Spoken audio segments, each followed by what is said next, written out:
Síguenos en nuestras redes sociales, Ventana Pública en Facebook.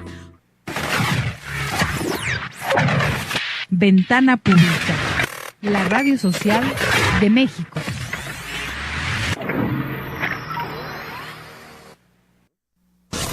Bienvenidos a Ventana Pública, la radio social de México.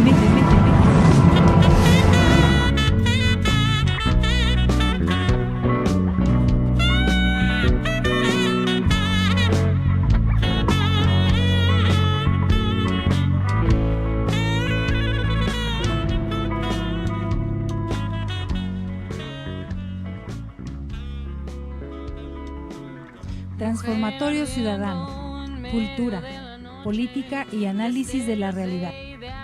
Un espacio para crear en libertad ideas, propuestas e iniciativas en favor de todos y de todas. Debate, análisis y reflexión. Todos los lunes de 10 a 11 de la mañana, en Ventana Pública, la radio social de México. Síguenos en nuestras redes sociales, Ventana Pública en Facebook, @Ventana Pública en Twitter y Ventana Pública en Instagram. Siempre eres la más hermosa, rodeada de estrellas.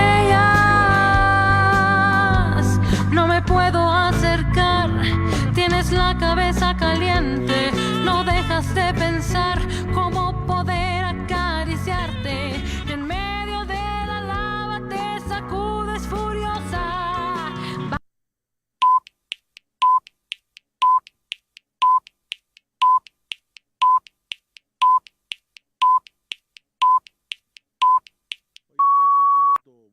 Buenos días, amigas, amigos, muchas gracias por sintonizarnos nuevamente, como cada lunes, aquí en su casa, Ventana Pública, la radio social de México, que como cada lunes lleva hasta sus aparatos transmisores, hoy smartphones, tablets y todos los dispositivos electrónicos. Ya no hay transistores, ahora todo puede estar en la comodidad de su mano.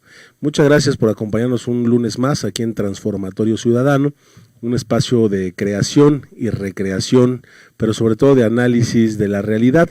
Les recordamos nuestro teléfono en cabina 2121-6922, agradeciéndole de antemano que acompañe esta nueva transmisión, que como todos los lunes, pues son lunes matutinos, lunes de gigantes, de hombres y mujeres que hacen cosas de alta importancia para poder mantener el país en pie y en movimiento. Es por eso que hoy quiero agradecer la presencia de mi compañero, amigo y coconductor, don Raúl Ramírez. Muchas gracias, periodista, escritor y tremendo colaborador, artífice de muchas de las locuras que hacemos en este hemisferio del planeta. Raúl, buenos días. Gracias. Otra vez. Buenos días a todos, es un honor estar aquí. Bien, nos acompaña por supuesto también nuestro amigo Jonathan Jardines, abogado, especialista en finanzas, exdiputado, exdirigente estudiantil, exmilitante de varios movimientos cuyas siglas no me va a dar tiempo de decir, pero que ahora nos va a ir comentando. Johnny, gracias por acompañarnos el día de hoy, bienvenido, esta es tu casa. Gracias a ti, Pablo, muy buenos días a todos. Gracias. Y por supuesto el día de hoy nos acompaña el maestro Pedro Ramírez, que el día de hoy nos va a compartir una de las partes más importantes de las artes, la escultura, que es uno de los temas más relevantes. Omito su segundo apellido para que empecemos por ahí, que nos cuente qué onda con la tradición Ponzanelli. Él viene de una larga dinastía generacional de artistas plásticos, de escultores. Antes de llegar al aquí y ahora, maestro, esta es tu casa, bienvenido. ¿De dónde viene el maestro Pedro, como le llaman en los talleres al maestro Pedro? Muchas gracias por la invitación. Vengo de una prosapia que se ha dedicado desde hace centurias al arte. Llegan a México, vienen de Carrara. Del año 1200, en la Catedral de Carrara, hay un Valerio Ponzanelli. Llega mi bisabuelo a México para participar con la situación de crear el Palacio de Bellas Artes Y de ahí en adelante hemos estado acá. Pero también la parte de Ramírez tiene su situación importante. Mi padre fue marmolero, teníamos unas canteras interesantes, y ahí se junta la parte de la piedra con el sentido de la etimología de escultura, ¿no? De esculpir. Muy bien, pues digamos que te pusieron en las manos los dos grandes elementos que había que contar para iniciar con esta buena tradición, continuarla. Y creo que el tema relevante del día de hoy, amigas, amigos, tiene que ver primero, pues por supuesto, con la obra de nuestro invitado, de la obra escultórica, de la obra social de nuestro invitado Jonathan Jardines, pero encontramos hace rato el punto de confluencia, que es cómo desde varias perspectivas podemos abordar los temas de reflexión sobre el estado que guarda nuestro país, sobre los diversos movimientos cívicos ciudadanos, cómo nuestro país ha ido cambiando gracias a estas iniciativas que no necesariamente son de carácter partidario, y todo esto viene a colación pues porque estamos ya también calentando motores para la conmemoración de un año más del movimiento estudiantil de 1968. Vamos a tener una mesa muy interesante el próximo lunes, pero al partir del día de hoy vamos a empezar por supuesto a abordar temas relevantes de una gesta también. Desde el programa pasado traemos ya un ánimo medio cívico-libertario que nos ha caracterizado en este espacio y que pensamos puede contribuir a la construcción o digamos a la reconstrucción permanente del país. Sí, yo creo que es importante subrayar esta integración de la parte de la actividad social, más allá de los partidos políticos, más allá de toda la cuestión oficial, este gran impulso que es la sociedad civil, y en ese sentido también la importancia que tiene la difusión artística y cultural, que están, digamos, hermanadas, que se pueden percibir estos avances, como comentaba el maestro Pedro hace un rato, en aquellas marchas en las que participaban Diego Rivera y Frida Kahlo, que eran marchas por la paz, marchas en las que también ellos se escindieron del Partido Comunista por algunas pugnas internas y ellos buscaban darle voz a la gente del pueblo. Creo que por ahí es donde podemos empezar a abordar este tema.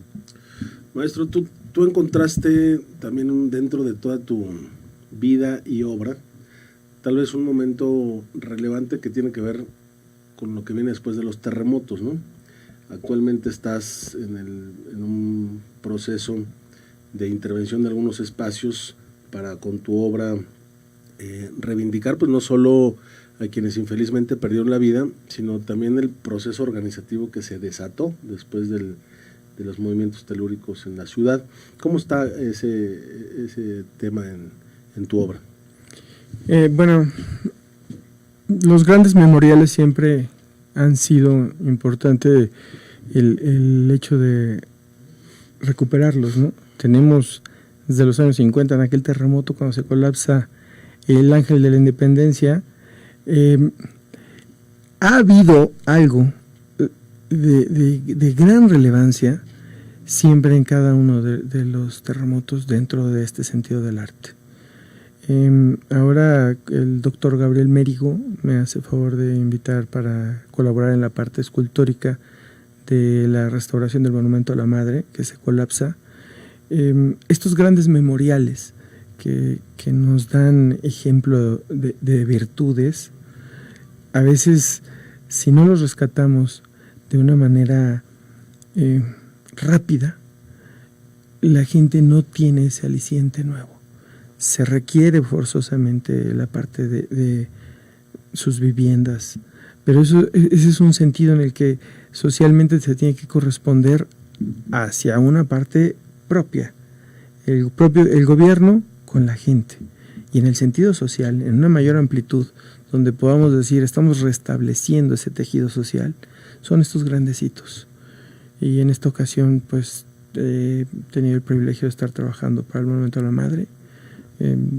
Se talló el niño que se perdió en el colapso. Así es, fue la que la soportó, pero pues ya va sumamente avanzado. Se decidió también que la parte posterior del monumento también se restaurase. Eso ya se queda el doctor Gabriel Mérico. A mí nada más me toca la parte escultórica en ese sentido. Y vemos algo que fue, creo, muy difícil, que aún no se define hacia dónde va también, que es la Secretaría de Comunicaciones y Transportes, ¿no? Estos grandes murales, una obra sumamente importante con estas técnicas de O'Gorman, que se pueden quitar y poner los lienzos, 1,20 m, 1,10 m, en fin. El edificio está dañado. ¿A dónde van ahora estas obras? ¿Van al aeropuerto? ¿No van? Hay un sentido político detrás también de todo esto que se tendrá que resolver de la forma en la que sea lo apropiado. Sin embargo, el arte tiene que estar ausente de ese concepto total, porque el hecho de no tenerlo ahorita a resguardo y darle su debida restauración nos estaría tal vez llevando a una pérdida importante. Como bien sabemos, el muralismo en México cobra tal dimensión a nivel internacional que hoy existe un sitio declarado por la UNESCO como Patrimonio de la Humanidad, que es Ciudad Universitaria, ¿no? Y esto lo adopta a través de la parte arquitectónica, sí, pero de las obras de arte que están dentro de ellas. Y ese sentido de valor que tenemos social, cultural, que desde la situación prehispánica nos encontramos con las máscaras de jade, con pequeñas piezas que están incrustadas, y empezamos a ver el muralismo llevado a una técnica prehispánica que no es precisamente esa parte de los mosaicos como tal que se ve en otros sitios. Se crea con piedras de distintos colores que se traen de todo el planeta y sobre todo de México, ¿no? Para plasmarse en este sentido en el muralismo. Las otras vienen de otros sitios para crear referentes de colores, ¿no? A través de las tierras. Toda la pigmentación, como bien sabemos, de las tierras en aquel momento cuando estaban experimentando, eran piedras que generaba el color, y a partir de ello creaban situaciones maravillosas. Aunque tengamos aquí en México también como el azul maya, ¿no? Que se crea a partir de una raíz y de una planta que comienza a darse un tratamiento, y encontramos esos colores desde la parte maya hasta la parte central, ¿no? Esto en México tiene un valor sumamente importante dentro del arte. Por eso es que lo toman en algún momento los artistas que están haciendo la historia, que están luchando por la libertad. Esa es la otra situación. El arte dentro de la perspectiva tal vez política, social, que ocurre dentro de los cimientos para lo que fue el muralismo, por esos grandes hombres que Frida Kahlo estuvo trabajando en esto, Diego Rivera, pero esos Orozco son todos, ¿no? Desde el doctor Atl. A mí se me hace maravilloso que ese primer encuentro con Zapata para sumarse y lo que después se suscita en ese encuentro de Villa y Zapata. El primero que dialoga es Gerardo Murillo, el doctor Atl. Y desde ahí vemos la lucha de los artistas plásticos por situaciones que han cambiado a la nación y que le han dado rumbo, ¿no? Por ello, cuando le preguntan, bueno, ¿hacia dónde vamos? Y él pide muros. Y dentro de estos muros, pues ve a los más grandes artistas del momento y se los ceden, ¿no? Por eso es importante ahorita, en un momento histórico, que es la parte del temblor, los terremotos, que pueda haber estas grandes señales, los grandes... podríamos hablar de grandes palacetes o grandes situaciones que se han tenido que recuperar, ¿no? Cómo van en este piso que es tan flexible, por llamarlo de una forma, en la Ciudad de México, y los grandes edificios se mueven, en algunas otras partes se colapsan. A mí me impresionó mucho lo que sucedió también en Puebla, con la parte del temblor, hay algo que no había sucedido. Veamos en 300 años por qué las cúpulas no se habían colapsado. ¿Y por qué? Porque ha habido grandes terremotos. ¿Qué sucede con un terremoto? Cuando va hacia un lado, regresa. Las grandes estructuras son flexibles, están vivas. La piedra, la cantera, nos ha permitido moverse para un lado y para el otro. Pero en esta ocasión, cuando regresan, crean un movimiento telúrico diferente. En el momento en el que pasa de oscilatorio a trepidatorio, que se empiezan a mover, ese pequeño movimiento nunca se había suscitado, y por eso es que las cúpulas se caen en algún momento, ¿no? Podemos ver la de Tlaxcala, ¿no? Que eso también es importante, porque es la más importante de Tlaxcala y se colapsa la parte alta. Eso no había sucedido. Entonces, también el arte, en ese sentido la arquitectura, nos permite comprender qué está pasando, cómo ahora ya estos terremotos son diferentes a lo que había sucedido históricamente en tantos años.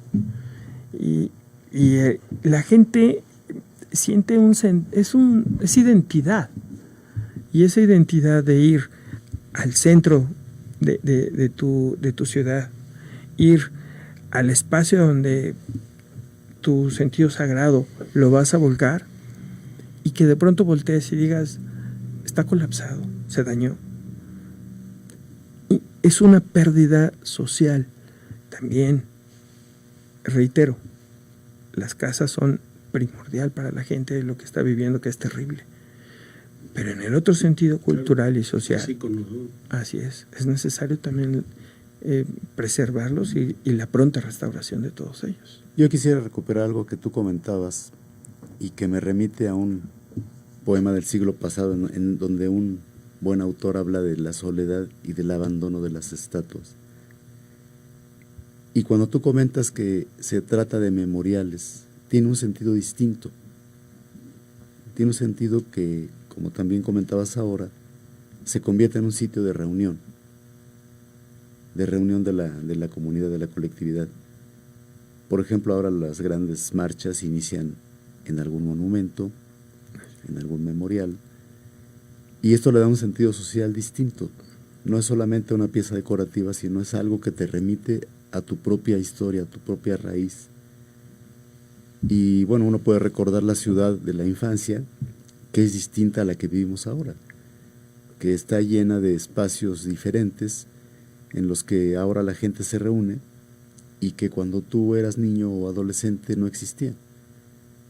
Creo que ese sentido importante de la memoria histórica, de la función social que tiene el arte, es algo que no solamente nos enriquece el espíritu, sino también nos llena de gozo, tanto visual como lo que decían los grandes arquitectos, ¿no?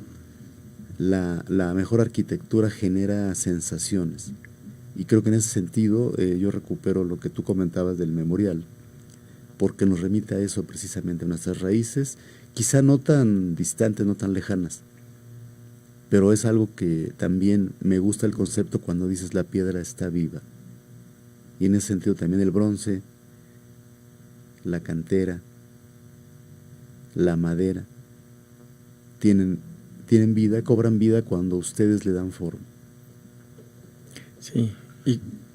No, perdón, te iba a comentar que por supuesto, en el caso del Monumento a la Madre, Luis Ortiz Monasterio inaugura ese monumento en el año 49, si mal no me acuerdo, y si mal no me acuerdo también el nombre real es A la que nos amó antes de conocernos, es el título de la obra, que es fantástico, es sensacional. Claro, como la misma Victoria Alada, ¿no? Todos nuestros memoriales y nuestros monumentos tienen sobrenombres, tienen apodos cariñosos, porque al final forman parte de nuestra identidad, son casi un ser querido de la identidad colectiva. Y en ese marco, pues por supuesto, todas las texturas y materiales hay que tenerlas siempre presentes las que vienen de nuestra propia tierra. Por ejemplo, usted, amigo que nos está escuchando, puede visitar el Museo de Geología de la UNAM, aquí en la colonia Santa María de la Ribera. Hay más de 1000 piezas, de miles y miles de minerales que a veces no sabemos ni siquiera que existe. Pero dentro de estas identidades, dentro de estos íconos que generan pertenencia, que generan identidad y que por supuesto desatan procesos de movilización, está el tema justo de los murales de la UNAM. Tú, Jonathan, participaste en un par de movimientos, porque hasta generacionalmente has estado muy activo en el activismo estudiantil, civil. ¿Cómo estuvo en esa ocasión el tema de la movilización estudiantil sobre texto de este tema de los murales de Ciudad Universitaria? Primero, un gusto conocerlo, la verdad es impactante esta historia de 200 años de trayectoria artística. Y lo del Monumento a la Madre, digo, para los que somos licenciados en Derecho y nos toca litigar, pues al lado tenemos el registro público de la propiedad, entonces a fuerza siempre lo veíamos, ¿no? Y acá, cerca de aquí está otra funeraria, que es un lugar en el que a cierta hora después de estar en esos lugares, pues vas y te echas un café, un cigarro ahí, ¿no? Impresionante ahorita la restauración que están haciendo y agradecidos, ¿no? Porque es, digo, dos de los monumentos que están más cercanos, donde confluyen dos de las avenidas más importantes de nuestro país, Reforma y Insurgentes, ¿no? Pero bueno, ahorita que decías de los murales, me estaba acordando el famoso Siqueiros de si lo pintas o no lo modificas, ¿no? Que a nosotros en 1999-2000 nos acusaron, pero de todo. Digo, yo no estaba en lo personal de acuerdo en que lo modificaran, pero bueno, los más antiguos o los maestros, sobre todo los de filosofía, decían que era parte de lo que no se conocía de la historia de ese mural, que era esos signos de interrogación para que se estuvieran modificando con el devenir histórico de lo que pasaba en la universidad. Yo la verdad no lo investigué nunca, pero pues era algo que a nosotros siempre que pasábamos por ahí después de que se hizo esa modificación en el 99, pues nos recordaba que habíamos participado en el último movimiento, que yo siempre lo defenderé muy vehemente. Si la universidad y esos movimientos no se dan, pues no serían pública y gratuita. Yo siempre lo he dicho, si mi padre no me manda a la UNAM, pues yo él no hubiera podido pagarme una escuela, pero ni de esas, así como que ahorita son de generación espontánea de 2,000 pesos al mes la colegiatura, ¿no? Entonces, eso es algo que para mí siempre me ha impactado. Me tocaron dos movimientos, el de 1995, 31 de octubre, y luego el 22 de abril del 99. Y pues siempre hay un compañero que alguna vez me dijo, es que escuchar para nosotros a Silvio Rodríguez, a los fabulosos Cadillacs y Mano Negra, es el soundtrack de nuestra vida, ¿no? Y siempre asociamos nosotros que a la izquierda siempre va muy pegada con el arte. Siempre para nosotros el observar cualquier tipo de arte era observar a nuestra sociedad. Y si algo creo que sensibilizó a la mayoría de mis compañeros, incluyéndome, fue siempre estar pendiente del espacio artístico de todo nuestro país, ¿no? Y siempre darle esa posibilidad de cualquier expresión artística. Nosotros pues tenemos que ser unos aliados de ellos, ¿no? Desde el tan pues estigmatizado graffiti, que hay de todo tipo, pero que pues hay algunos que son de verdad hermosos. O sea, la técnica que usan los chavos es impactante para mostrar algo, ¿no? Y bueno, yo no he sido nunca muy pues analítico con la parte de los escultores, pero últimamente me ha gustado mucho este personaje de Timo, no me acuerdo cómo se llama Rodrigo, creo que se llama el escultor, pero pues es una obra muy simpática para mí, ¿no? Es así, muy curiosa. Bien, pues hay, yo creo que datos relevantes, maestro, que merecen la pena comentar de tu obra. A mí particularmente tres cosas que me llaman mucho la atención. La primera es alguna declaración tuya que escuché alguna vez respecto al vacío, ¿no? Respecto que en la construcción de volúmenes el vacío también juega un papel dentro de una pieza. Me hizo pensar inmediatamente en la música, me hizo pensar que el silencio también es parte de la partitura, y me hizo pensar en las artes escénicas, en donde la propia pausa es parte del ritmo escénico. por un lado. Por otro lado, tú me dirás que si estoy en lo correcto, independientemente de que has explorado muchas texturas, muchos materiales, tal vez el cobre es uno de los que te han llevado a un renombre mundial. El canon que tú utilizas para las piezas en cobre, pues es técnicamente perfecto, ¿no? Son piezas con las proporciones adecuadas, y me gustaría saber cómo decides cuál es el material con el que quieres proyectar algún tipo de pieza, porque veo que las de personajes de la historia tienen estas características, pero también veo otras piezas de tu obra que incluso son mixtas, ¿no? Que usan materiales distintos. ¿Cómo en tu proceso creativo, cómo determinas el material, o es el material el que te va guiando? ¿Cómo es este proceso creativo para decidir a qué tema lo haces con qué material? Bueno, es en dónde va a ser colocada la pieza o cuál va a ser su fin. Yo he realizado mucha obra pública, y en este sentido la obra pública va relacionada en la parte arquitectónica, va relacionada en el sentido social. La premisa para poder elegir cuál va a ser el material es: estamos creando una obra que va a formar parte del patrimonio cultural, tanto para crear una identidad menor o para amalgamar ciertos procesos importantes dentro del quehacer sociocultural. Por ejemplo, tu pieza sobre la libertad de expresión, a ver si la podemos ver, ingeniero, ahí en pantalla, la pieza sobre la libertad de expresión que está colocada. Esa está colocada en Coyoacán. En Coyoacán, sí. ¿Qué nos puedes decir de eso? Es una pieza que he trabajado hace varios años, también la pieza en pequeño. El Senado de la República la ha otorgado a personas que han trabajado por la libertad de prensa. Ahora pude lograr hacer el monumento en el Día Mundial de la Libertad de Expresión. Son dos vírgulas encontradas. Como bien sabemos, una vírgula en la parte prehispánica simboliza la palabra. Cuando encontramos dos vírgulas encontradas, es el diálogo. ¿Qué es esta, no? Exactamente. ¿No? Como las nubecitas. Son como las nubecitas, sí. Sí, en la pieza se aprecian perfectamente.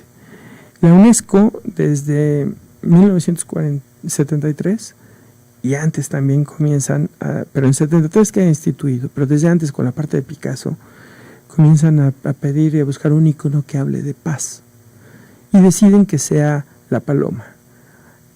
Esto se comienza a llevar en varios aspectos, lo abordan en muchas naciones, distintos artistas, y se queda como un icono, que es la paloma de la paz. México, nuestra cultura, no tenía un rasgo propio. Entonces, en este sentido de encontrar las dos vírgulas y tratando de trabajar con ellas, veo que si las encuentro y las sobrepongo, puedo, nada más estilizando un poco, crear una paloma.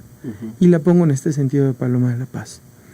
Ahora, como se vuelve una obra pública, entonces se requiere de la fusión del cobre con el latón, estaño, titanio, etcétera, pero esa aleación nos lleva al bronce. ¿Por qué en ocasiones con mayor presencia el cobre y en otras el latón, o por qué la parte del bronce como tal? Por el tono rojo que nos da y la parte maleabilidad que tiene el cobre. El bronce uno puede variarlo un poco en el sentido desde la tonalidad, después vienen las pátinas, pero en ese primer instante es elegir hacia dónde vamos a ir y cómo vamos a obtener ese claro oscuro.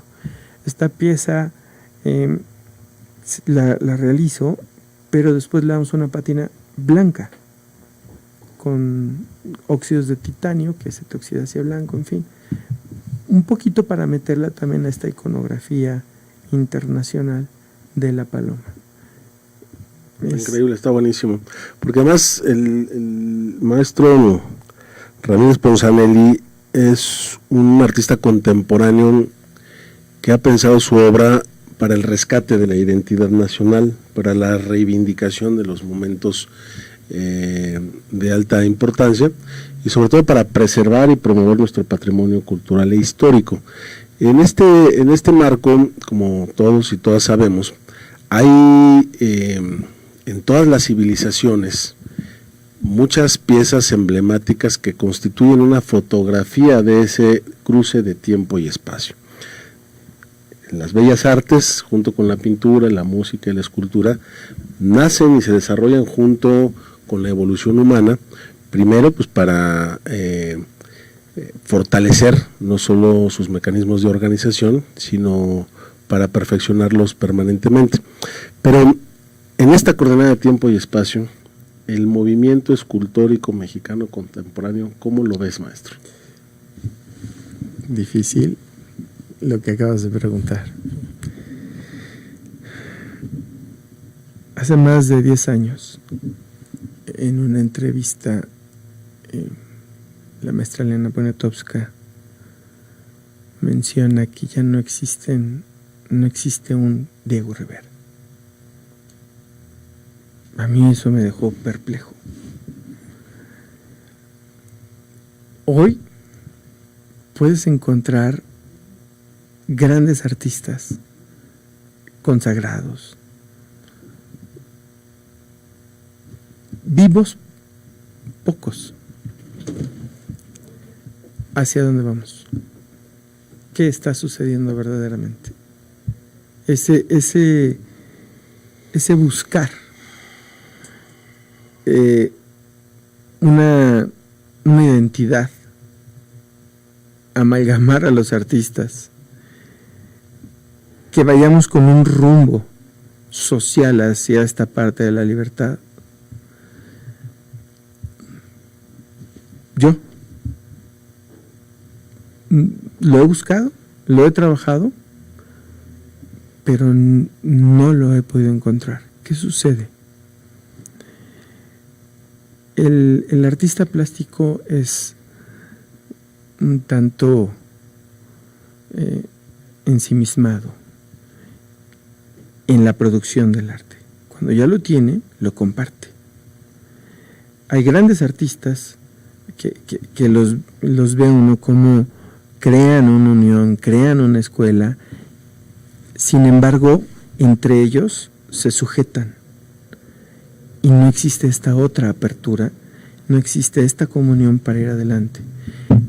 Hoy hay colectivos, así se le ha llamado, y te encuentras el colectivo que lleva un rumbo, el colectivo que tiene artistas con trayectoria, el colectivo que tiene artistas emergentes y trayectoria, y de pronto ves que tienes a 200 artistas detrás de todo esto, 400 artistas, 500, y los ves surgir.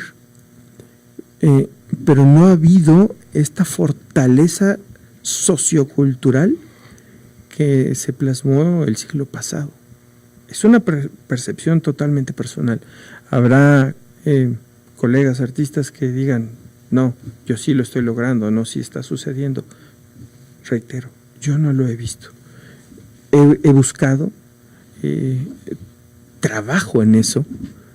De hecho, este sentido de amalgamar y de que tú tengas no un eco dentro del arte que permanezca, sino una resonancia más allá de ese eco, y esa resonancia con la fortaleza creada desde el mismo objetivo, que es un sentido de pertenencia a.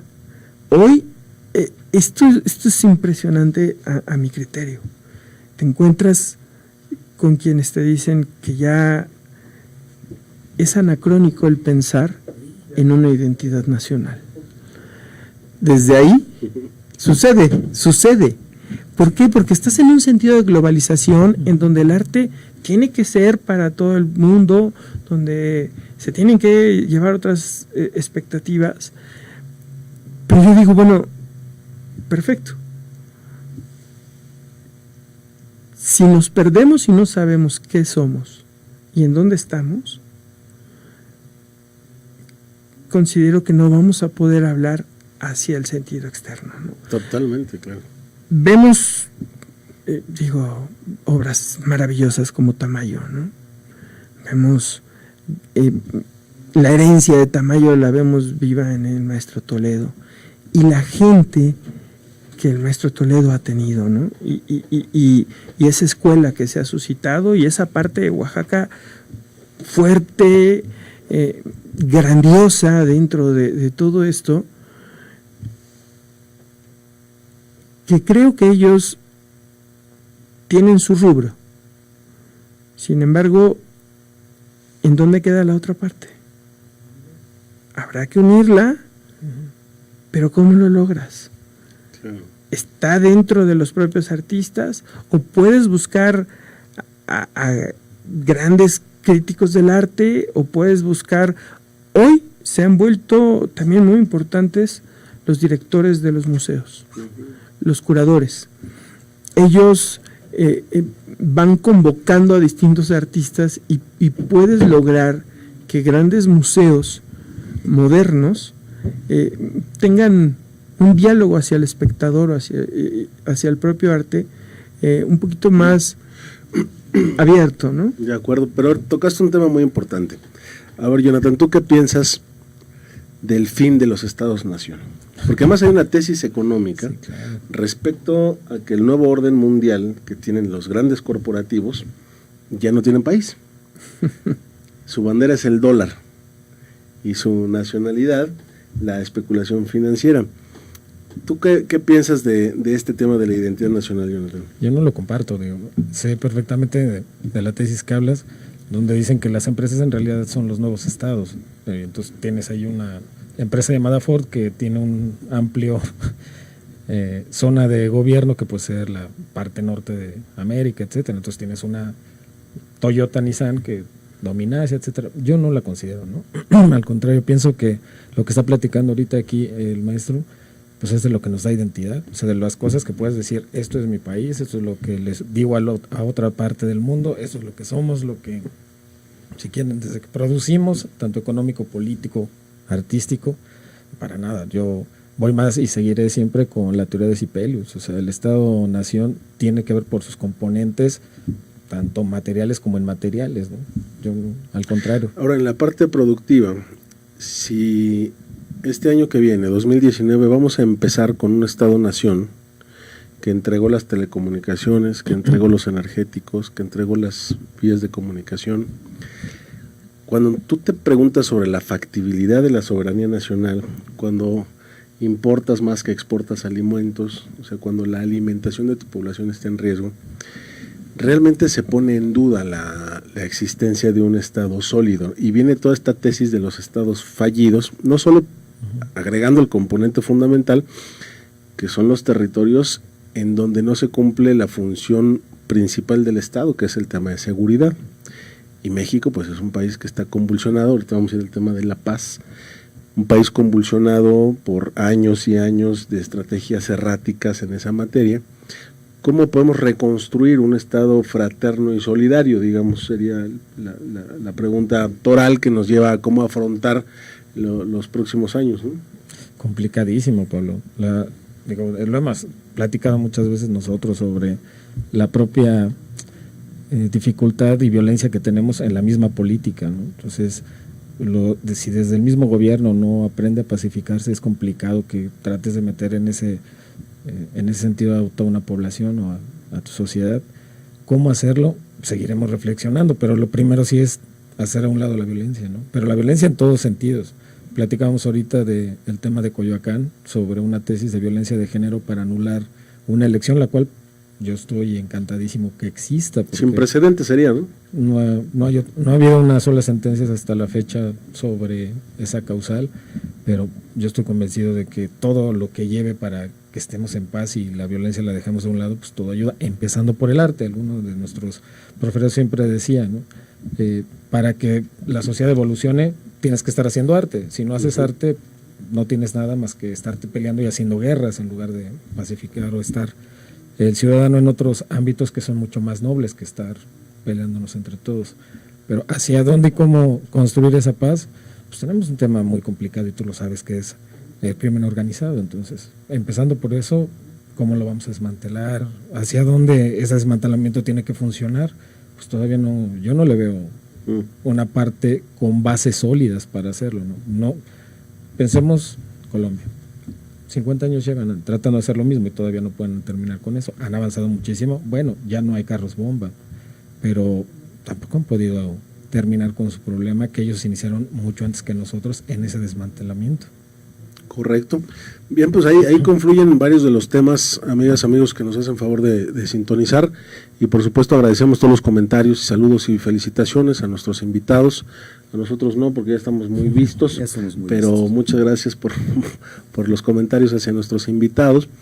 Este tema que acá es importante, justo donde está la pieza del maestro Ramírez Ponzanelli, es el emblema, digamos, contemporáneo del diálogo y como instrumento para la construcción de comunidades de paz, y es ahí donde fue el epicentro de mayor violencia electoral del proceso pasado, y es por primera vez en la historia de este país, después de que hace 2 años se aprobara una serie de disposiciones para, en su caso, poder anular una elección por violencia de género, pues la candidata María Rojo del partido político Morena perdió la elección frente al futbolista Manuel Negrete para la alcaldía de Coyoacán, y ahora esta elección va a ser anulada, se va a repetir, derivado de que las denuncias de amenazas y de hostigamiento e incluso que tienen que ver con transgresiones en materia de género han dado las causales suficientes para revocar este resultado.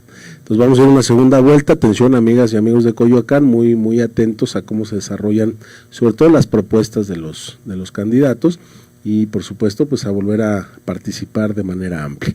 Y esto me lleva pues por supuesto al tema número 1 del país, en donde todo el mundo tenemos algo que ver, que es el tema de la paz.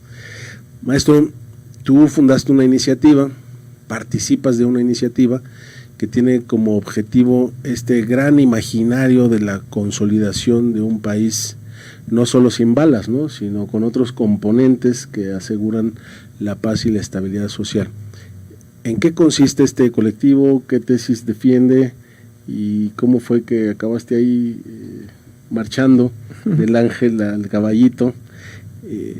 ¿Cuáles son los planteamientos fundamentales de este movimiento civil? Bueno, Arte por la Paz ha sido un movimiento que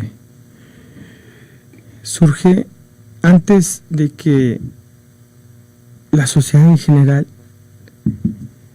empezase a abordar el tema. Tiene más de 20 años.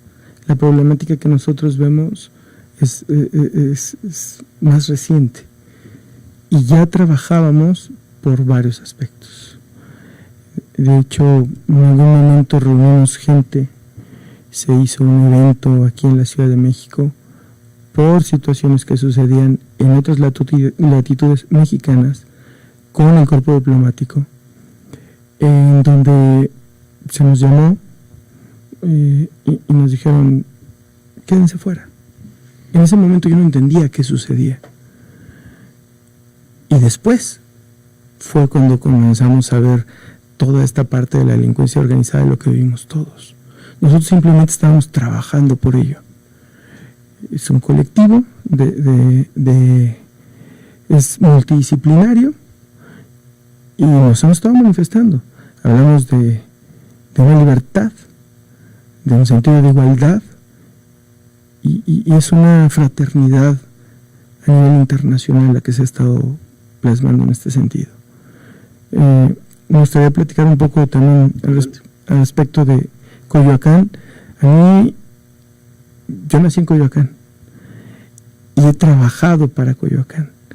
La parte que hoy se vive dentro de la demanda y todo esto, no me tocó verla. A mí me tocó ver la apertura para que llegase gente de otros países a trabajar por la paz. Me tocó que nos permitiesen sus foros, como hoy agradezco el poder estar aquí con ustedes, y nos han dejado, o sea, el arte siempre ha estado abierto a ciertos aspectos. Yo no alcancé a ver lo que hoy se gesta dentro de este sentido social, y yo alcanzo a ver a grandes actores sociales que habitan Coyoacán, que se suman a este sentido también de la libertad. Así como ahí lo he encontrado en sitios que a veces ni siquiera la gente llega. Me tocó estar en Guerrero con gente que después tuvo que irse a vivir con un autoexilio a otras latitudes porque tenían que ver ya con la parte del EPR. Y en el momento en el que nosotros trabajamos, en verdad eso no estaba sucediendo. O sea, me ha tocado estar en Nicaragua, llevamos obras para León, en el Teatro de León se quedaron colocadas, estar con el presidente, buscar a la parte de izquierda de los artistas plásticos, estar con ellos, compartir obras de arte, apoyarlos en distintos sentidos y después ver que era exactamente la yuxtaposición del gobierno. El arte te permite trabajar por un sentido. No te puedes parar ni de un lado ni del otro, porque entonces está siendo excluyente. Puede ser crítico, debe ser crítico. Sin embargo, esa pluriculturalidad que se lleva, yo tuve por Arte por la Paz, que es una de las situaciones que logra, y lo logra desde el 98, ya son varios años. Creamos el Circuito de las Naciones, que comprende, en ese momento era Boulevard Puerto Aéreo, Congreso de la Unión, era la puerta de entrada hacia el centro, en donde comenzaron a llegar países, todos donando obra por la paz a través de las embajadas, de distintos artistas plásticos. Situaciones antagónicas que hoy diría uno, no es cierto. Bueno, Israel y Líbano donaron obra por la paz. Y a un lado está el de Tailandia, el elefantito. Ese elefantito de Tailandia, tuve el honor de hacerlo. Mandaron la maqueta desde Tailandia, llega a México, y porque era más sencillo que se hiciese así. Y por haber estado en el movimiento, decide el señor embajador en ese momento que sea yo quien realice la obra. Me tocó hacer una del 2005 que se coloca en el 2007, pero el 2005, cuando México manda a Indonesia ese gran buque con la parte del tsunami, ellos mandan una pieza en pequeño nuevamente, que es un obsequio para México agradeciendo. Se hace la pieza en grande, por eso ni siquiera la tomo como obra personal, porque son obras que he realizado de otros artistas como tal, ¿no? Y ellos, ahí está la placa, en donde están agradeciendo a la nación. O sea, situaciones que hoy forman parte del patrimonio de nuestra nación, en un sentido global, han tenido resonancia a través de Arte por la Paz. Arte por la Paz siempre busca no ir hacia un punto o hacia el otro. No es una posición de choque, no es una posición ni de derecha ni de izquierda. Sí lo es por la apertura en donde uno pueda dialogar en este sentido, ¿no? Sí, sobre todo porque ya, sobre todo en este país está muy, muy desdibujada la geografía ideológica, digamos, en torno a lo que pudiese o no ser de izquierda o derecha, pero lo que sí es que estas iniciativas artísticas, estudiantiles, civiles, nos llevan a un tema que no es de izquierda ni de derecha, sino que es la solidaridad, la hermandad de los pueblos, el intercambio. Yo no tengo duda que van a ser los artistas los que consoliden las relaciones bilaterales y multilaterales de los países, porque los mercaderes ya demostraron pues, que no construyen país, que no construyen comunidad, simplemente el intercambio de productos pues es eso, clientes y proveedores en constante interacción como si fuera un ecosistema aparte de lo que realmente está pasando en las sociedades. Y Raúl, te quisiera preguntar un poco en este contexto, toda la obra del maestro Ramírez Ponzanelli, ¿cómo la podemos subir aquí a nuestras redes sociales para que quienes nos hacen favor de sintonizar puedan visitarlas? Yo les invito a que no solo estemos, porque además también hay siempre un criterio de observar obras de otras culturas, que no estamos peleados con eso, pero de explorar la obra propia. Nosotros venimos de una tradición escultórica,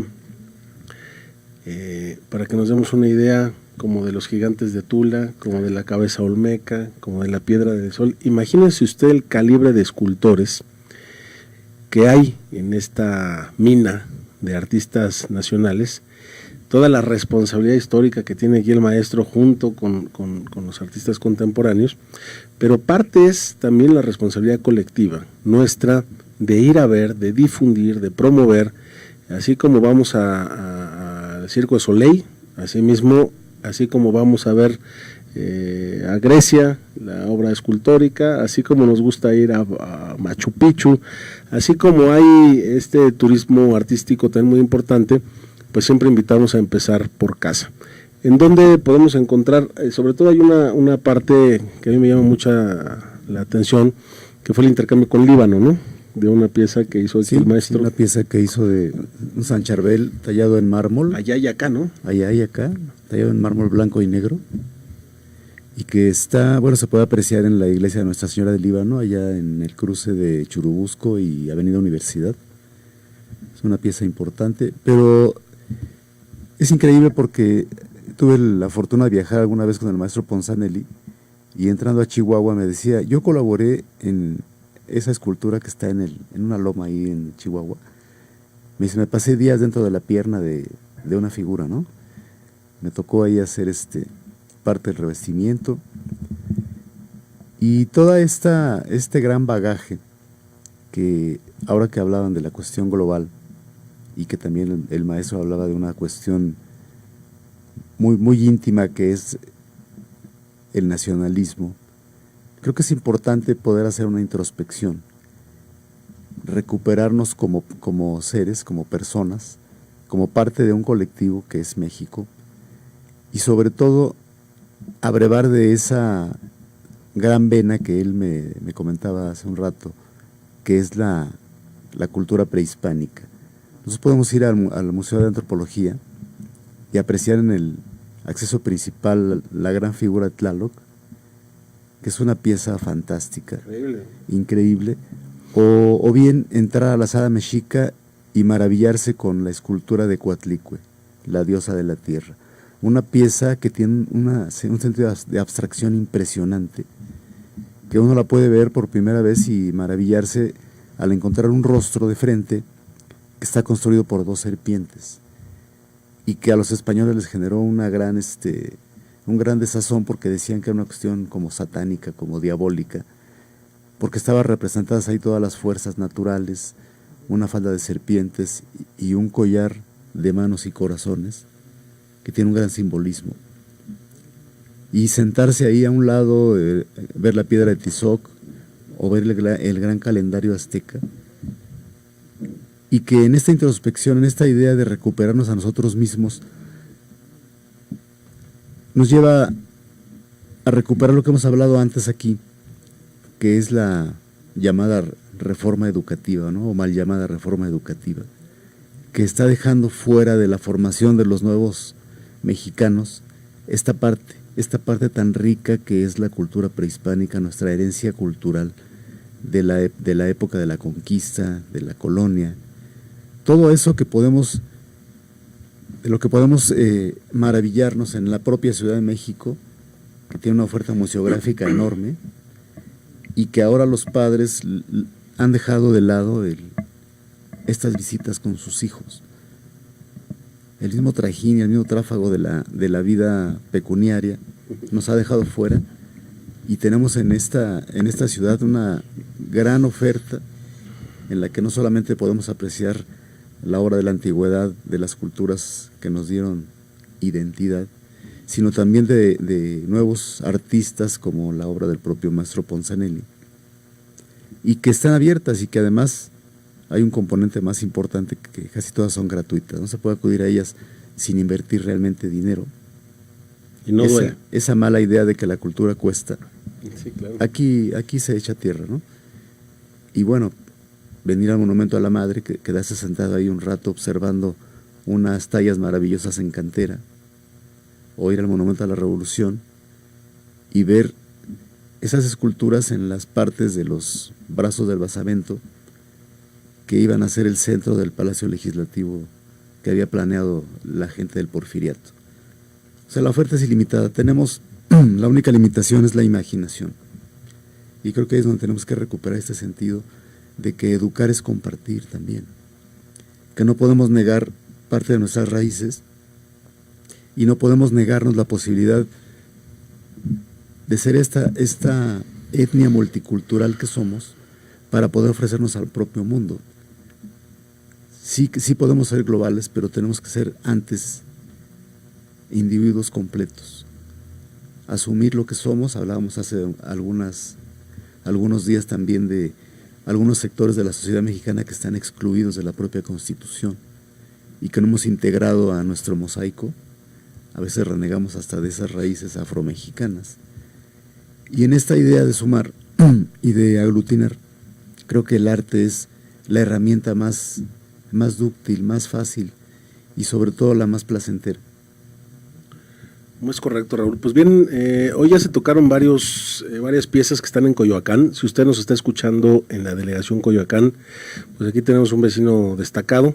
Por otro lado tenemos un vecino destacado de la hermana República de Gustavo Madero, también de dos delegaciones importantes. Vamos a hacer el Ramírez Ponzanelli Challenge. Si usted se toma una foto con alguna de las piezas del maestro, vamos a ponerlo en el muro, de nuestra página del programa Transformatorio Ciudadano, con la idea de reiterar con toda claridad y con toda seriedad que uno de los objetivos de este programa es fortalecer y promover a nuestros artistas contemporáneos, su obra, su vida, y sobre todo más cuando esto trae como un resultado la consolidación de una identidad nacional. Y eso me lleva a un tema de alta importancia, maestro, que tal vez se pueda convertir en una pregunta incómoda, pero tiene que ver con el arte sacro. ¿Qué no el arte sacro fue uno de los instrumentos de dominación del hoy Estado Vaticano, refiriéndome a la Iglesia Católica, para todos los pueblos invadidos, subordinados y explotados? Y también hubo muchos artistas que por voluntad propia, o a veces por mandato de la autoridad vigente, intervinieron de esa parte. Y creo que hay muchos ejemplos de ellos, de muchas religiones, en donde esta gran corriente del arte sacro también consolida no una identidad nacional, sino una identidad espiritual, una identidad que tiene otro epicentro, que por ejemplo en nuestro caso hay libertad de credo, libertad de pensamiento, libertad de religión.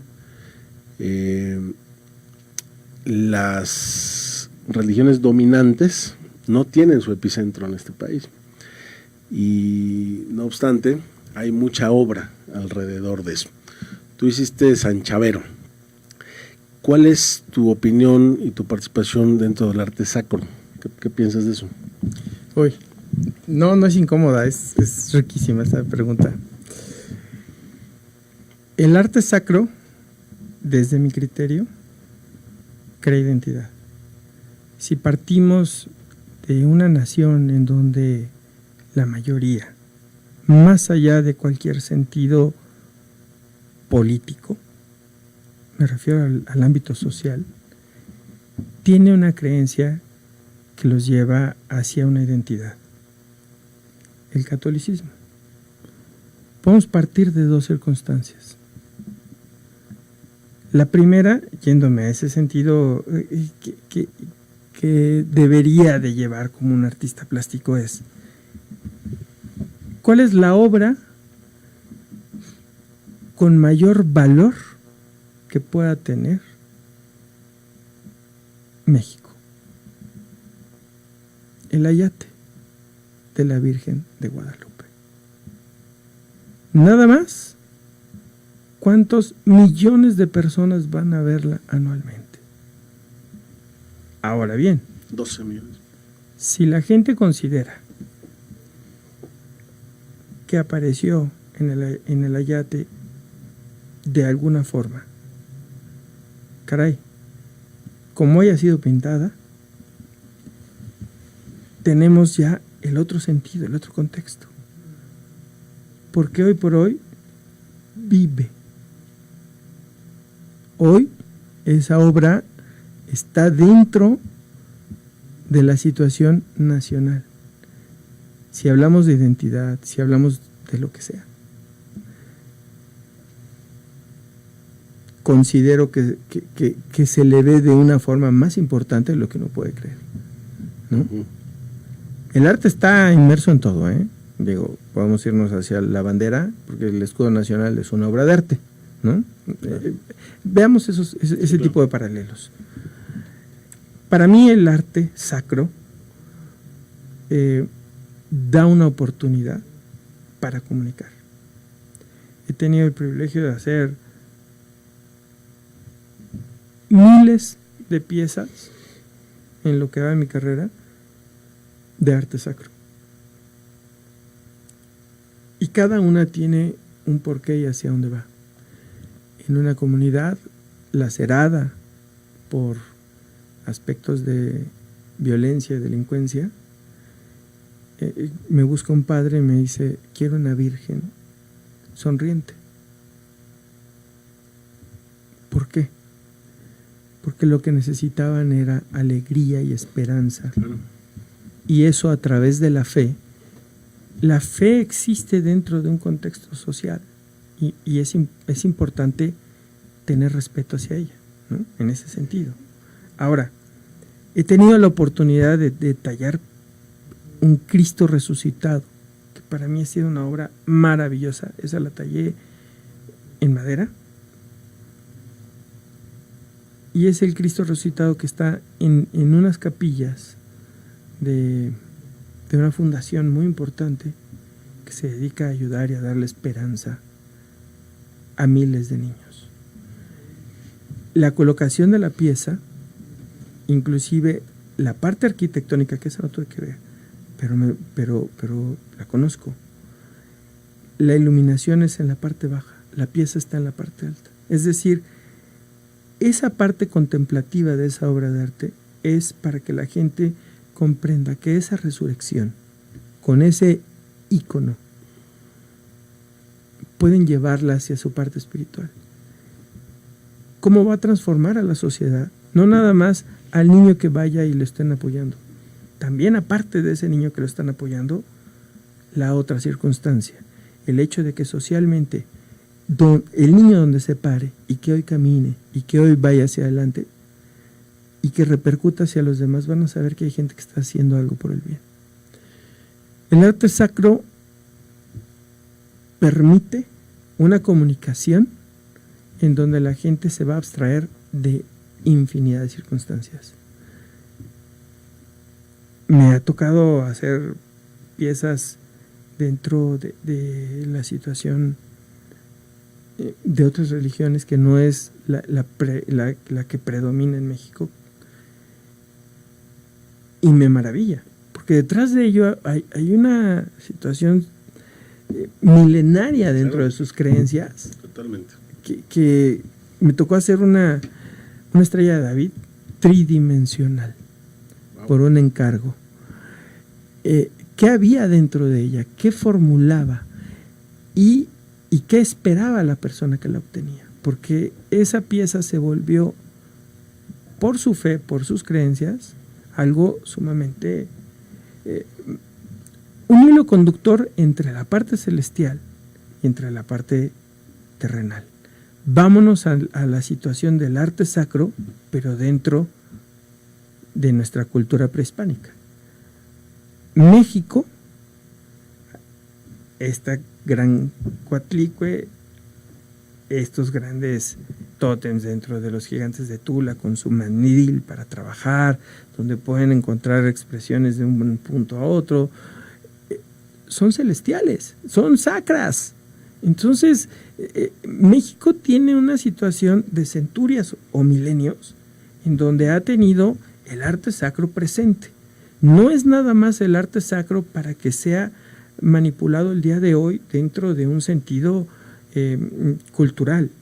También antaño, estos grandes espacios donde llegábamos, estos núcleos que existen en donde están plagados de obras de arte y donde se gestaba la vida prehispánica, esas piezas son sacras también, claro, en su cosmogonía.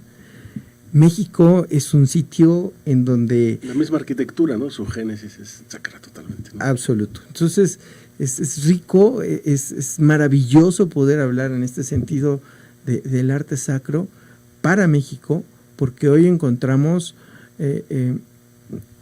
nada más una línea, ¿no? Que nos podemos casar con ella. Pero creo que el mexicano lo tiene en sus ancestros, ¿no? Sin duda, como muchas otras cosas. Bien, amigas, amigos, estamos ya encaminándonos a la recta final de esta emisión. Jonathan Jardines, viene el próximo lunes la marcha conmemorativa del movimiento estudiantil del 2 de octubre, ya en un nuevo escenario, con un gobierno de amplia mayoría, con un respaldo importante de los jóvenes. ¿Qué puede esperar el movimiento estudiantil del nuevo gobierno electo federal? Es una buena pregunta para todos ellos, ¿no? Porque además son los más irruptores en la transformación. Yo espero que así sigan. Pero que veo que podamos tener acceso a todos esos expedientes que nunca se han podido liberar aquí en México. A partir de lo que sí está haciendo Estados Unidos, desclasificando conforme a su ley muchos de los documentos, ha permitido tener conocimiento de todo, de todo lo que había detrás del movimiento de infiltrados estadounidenses, chilenos, rusos, y eso es lo que deberíamos de tener acceso aquí en México. Ojalá tengamos esa apertura específicamente sobre lo que pasó en 68-71, que nuestro próximo presidente pueda permitir que todo eso ya pase sin ningún problema al conocimiento público como lo marca la ley, ¿no? ¿Qué esperar más del gobierno? Yo todavía sigo reflexionando hasta dónde va a ser posible cumplir con todos los compromisos, promesas de campaña, pero en algo que me parece para mí básico, que sea un gobierno de libertad irrestricta. Pienso que en el 2000-2006, cuando gobernó aquí ahora el presidente electo López Obrador, tuvimos mucha posibilidad de nuestras manifestaciones y todo mundo, ¿no? Veníamos también de ese movimiento, muchos que estuvimos en la UNAM, todavía en lo último que le quedó al último gobierno del PRI, cuando los granaderos era pues la forma más cortés de recibirte en una manifestación para disolverla, ¿no? Y que luego también lo reprodujo en una ocasión, si te acuerdas, Rosario, que fue o no un exceso haber marchado sobre Periférico. No lo sé, teníamos derecho a marchar, eso es lo que a mí me queda claro, y creo que Rosario nunca tuvo derecho a utilizar los granaderos para disolver de esa forma la manifestación de estudiantes. Espero que eso sí lo tengamos. Todo lo demás, Pablo, pues lo iremos viendo literalmente día a sobre día, la marcha. Si no hay de otra forma. Hay un responsable ya para esclarecer los hechos de Ayotzinapa. Alejandro Encinas Rodríguez va a ser el responsable de meterse a fondo para poder lograr justicia para los muchachos que hoy día no están entre nosotros, pero que todos estamos claros de que seguiremos buscando hasta que aparezcan con vida o se informe de su paradero. Y bueno, por supuesto, en este marco, la próxima semana va a ser la marcha conmemorativa. Evidentemente se espera y se estima que jamás vuelva a haber un acto de represión contra uno de los sectores más críticos, que además han estado movilizándose permanentemente. Los estudiantes son un factor de cambio importante, igual que los artistas, igual que las mujeres, igual que muchos sectores que hacen posible que este país se mueva. Pero bueno, por lo pronto vamos a seguir aquí reflexionando sobre la materia. Vamos a tener ya una serie de discusiones más técnicas, más específicas, una vez de que entren en funciones los gobiernos. En el 1 de octubre entran en funciones los alcaldes hoy electos, ya serán alcaldes en funciones. Vamos a empezar a invitar a funcionarios de las nuevas administraciones para que podamos hablar justo de eso. ¿Qué prometí? ¿Qué voy a cumplir? Porque el tema electoral se quedó atrás y hoy lo que tenemos es una alta expectativa de que todos los que van a entrar en un encargo público den resultados. Ya no es tiempo de discursos, sino de acciones que puedan transformar de manera positiva nuestra sociedad. Esperemos que en ese momento, en ese curso, podamos volver a contar con tu presencia, Jonathan Jardines. Tú tienes mucha experiencia, no solo en la parte de movimientos, sino el sector legislativo, has sido diputado federal, y si los cálculos matemáticos no nos fallan, estarás en alguna responsabilidad pública en breve. Esperemos que por ahí en funciones nos hagas favor de visitar nuevamente. Esta es tu casa, Ventana Pública, Transformatorio Ciudadano, pues siempre va a estar abierta a los debates y sobre todo al intercambio de ideas, pues que contribuyan a un cambio positivo. Muchas gracias por acompañarnos. Vamos a hacer un comentario. ¿Sabes qué nos faltó? Todo el arte que se desprendió precisamente del movimiento de 1968. Claro. Yo creo que fue creativísimo. Los compas ahí sí se rifaban, ¿no? Ríos y ríos de tinta se han escrito sobre el movimiento estudiantil de 68. Vamos a abordar ese tema el próximo lunes, Raúl. Claro, y somos una sociedad en la que los íconos son muy importantes. Es importante destacar que el reconocimiento oficial al movimiento del 68, que quedará plasmado con letras de oro, es un avance histórico de alguna forma. Va a formar parte ya de esta iconografía tan rica como lo que comentaba Jonathan. Yo recuerdo en aquel tiempo, en el movimiento, una producción de imágenes impresionante, no solamente en las pintas en las calles, sino también una gran creatividad en cuanto a los impresos y los volantes, ¿no? Que tuvimos la fortuna de ver en la marcha de que conmemoró la Marcha del Silencio, algunos ejemplos de aquellos años, ¿no? Que visualmente son muy ricos. Así es. Sí. Y bueno, también está el memorial de la Plaza de las Tres Culturas. Hay también mucha obra, no solo literaria, sino escultórica, pictórica, musical, no se diga. Hay muchas canciones, hay muchas películas, muchos documentales, hay mucho material, pero sobre todo quisiéramos que no se volviera a hacer una obra sobre un acto de represión del Estado. Estamos todos en la idea de reivindicar las libertades democráticas, el derecho a la libre manifestación de las ideas, a la libre organización, al libre tránsito, por supuesto, y al derecho de audiencia para poder plantear las propuestas que nosotros consideremos que van a mejorar o a beneficiar a nuestros sectores y a nuestras comunidades. Maestro Pedro Ramírez Ponzanetti, muchas gracias por acompañarnos el día de hoy. Esta es tu casa, me gustaría que no sea la última vez que nos visites y por supuesto que esta combinación de tu vida, tu obra, con tu conciencia nacional, con tu conciencia de identidad colectiva, siga permeando en el México contemporáneo. Cuenta con este espacio para difundir tu obra y todas tus actividades a las que convoques en tu colectivo. Muchas gracias por acompañarnos. Muy gentiles, gracias. Bien, pues amigas, amigos, con esto vamos a llegar al final de esta emisión. Aquí los productores están ya muy intensos porque llevamos 20 minutos colgados de extensión del programa, pero estaba muy interesante esto. Quiero, por supuesto, agradecerles a ellos la posibilidad de transmitir en vivo y en directo por Facebook, por Twitter, por todas las redes sociales y plataformas habidas y por haber, al ingeniero Irwin Molina en los controles. Muchas gracias, Inge, por esta nueva transmisión. A nuestro productor en jefe, César Salgado, muchas gracias por hacerlo posible. Traten de orientarnos, no nos regañen, oriéntenos para poder transmitir de mejor manera.